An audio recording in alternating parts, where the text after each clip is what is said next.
अब एक बड़ी खबर दिल्ली से, जहां पर ब्लैक फ्राइडे प्रोटेस्ट मार्च में शामिल होने दिल्ली आ रहे अकाली दल के कार्यकर्ताओं को पुलिस ने बॉर्डर पर रोक दिया।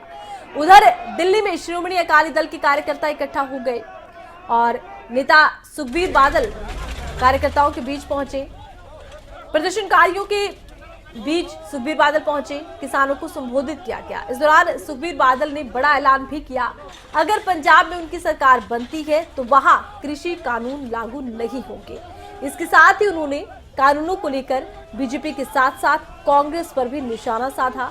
कृषि कानूनों के खिलाफ श्रोमणी अकाली दल के प्रदर्शन की अगर हम बात करें तो इस मार्च में पार्टी के नेता और पूर्व केंद्रीय मंत्री हरसिमरत कौर बादल भी पहुंचे। उन्होंने यहां प्रदर्शनकारियों को संबोधित भी किया। उन्होंने कहा, कई किसानों ने अपनी जान गंवा दी, सैकड़ों अभी भी दिल्ली के बॉर्डर पर बैठे हैं, लेकिन सरकार को कोई फर्क नहीं पड़ता। हम अपनी लड़ाई तब तक जारी रखेंगे जब तक ये तीनों कृषि कानून वापस नहीं होते।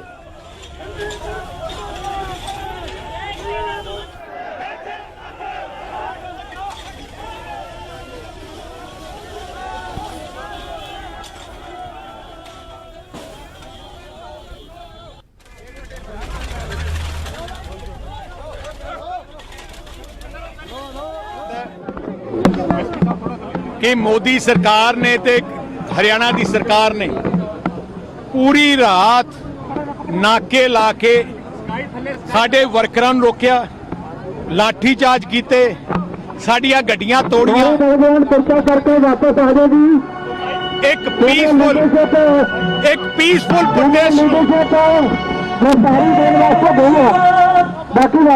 एक पीसफुल प्रोटेस्ट नूं रोकन करके ਅਸੀਂ ਕਿਹਾ ਸੀ ਜ਼ਿੰਮੇਵਾਰੀ ਲੀਤੀ ਪੀਸਫੁਲ। ਤੁਸੀਂ ਦੇਖਿਓ ਭਾਵੇਂ ਹਜ਼ਾਰਾਂ ਲੋਕ ਆਏ ਹੈ ਪਰ ਸਾਰੇ ਪੀਸਫੁਲ ਹੈ, ਐਗਜ਼ਾਮਪਲ ਹੈ, ਕਿਉਂਕਿ ਅਸੀਂ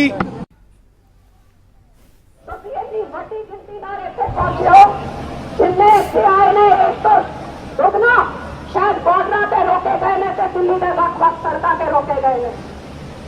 आज दुख है कि 1 साल हो गया जिथे सरकार ਜਿਹੜੀ ਕਹਿੰਦੀ ਸੀ सबका साथ, सबका विकास, सबका विश्वास, 17 सितंबर 2020 के ਇਹਨਾਂ ਤਿੰਨਾਂ ਚੀਜ਼ਾਂ ਦੀ ਧੱਜੀਆਂ ਉਡਾਉਂਦੇ ਹੋਏ ਨਾ ਕਿਸਾਨਾਂ ਦਾ ਸਾਥ ਦਿੱਤਾ, ਨਾ ਉਹਨਾਂ ਦੇ ਵਿਕਾਸ ਬਾਰੇ ਸੋਚਿਆ ਤੇ ਸਾਲ ਭਰ ਦੇ ਕਿਸਾਨ ਦੇ ਨਾਲ अपने सहयोगी पार्टियों के नाम का विश्वासघात किया, लेकिन सरकार पूरे देश के किसानों का विश्वासघात कर रही है। तो श्रोमणी अकाली दल के कार्यकर्ता इकट्ठा हुए। इस मौके पर देखिए श्रोमणी अकाली दल के कार्यकर्ता और पुलिस के बीच टकराव देखा गया, बैरिकेड्स तोड़ दिए गए। इस मौके पर हरसिमरत कौर बादल ने सरकार पर निशाना साधा। सुखबीर बादल भी इस पूरे प्रदर्शन में शामिल हुए, उन्होंने भी सरकार पर निशाना साधा। न केवल सरकार पर निशाना साधा बल्कि कांग्रेस को भी आड़े हाथों लिया।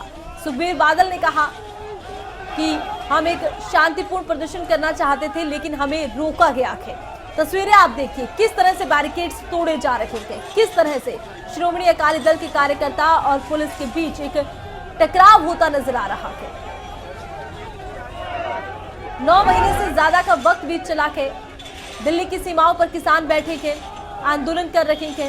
एक तरफ सरकार से बातचीत भी हुई थी, लेकिन सरकार ने कहा आंदोलनों में संशोधन होगा, जो मांग आप करेंगे उसी हिसाब से संशोधन होगा। लेकिन किसान अड़े हैं तीनों कृषि कानूनों को रद्द करवाने की मांग को लेकर। किसान नेताओं की तरफ से एक ही बात बार बार कही जा रही है कि तीनों कृषि कानून रद्द हो। तो वहीं आज श्रोमणी अकाली दल ने भी प्रदर्शन किया है, किसान आंदोलन के समर्थन में प्रदर्शन किया है, तीनों कृषि कानूनों को रद्द करने की मांग की है। श्रोमणी अकाली दल के कार्यकर्ता दिल्ली की सीमाओं पर इकट्ठा हुए, दिल्ली में भी प्रदर्शन किया गया। इस दौरान बड़ी संख्या में पुलिस बल तैनात किया गया। पुलिस के सामने एक बड़ी चुनौती कानून व्यवस्था को बनाए रखना, शांति व्यवस्था को बनाए रखना, और इसी बीच श्रोमणी अकाली दल के कार्यकर्ता और पुलिस के बीच में टकराव देखा गया। तस्वीरें देखिए कि किस तरह से श्रोमणी अकाली दल के कार्यकर्ताओं ने बैरिकेड्स को तोड़ा, पुलिस के सामने एक बड़ी चुनौती रखी और दिल्ली में प्रदर्शन हुआ के सीधा असर दिल्ली पर पड़ा। पुलिस प्रशासन सख्त हो गया है और धारा 144 लागू कर दी गई है। इसके साथ ही तमाम जो बहादुरगढ़ से लगते दिल्ली के बॉर्डर के उन्हें सील कर दिया गया है। कई मेट्रो स्टेशन को बंद कर दिया गया है। तस्वीरें आप देख रहे हैं कि किस तरह से ये प्रदर्शन हुआ।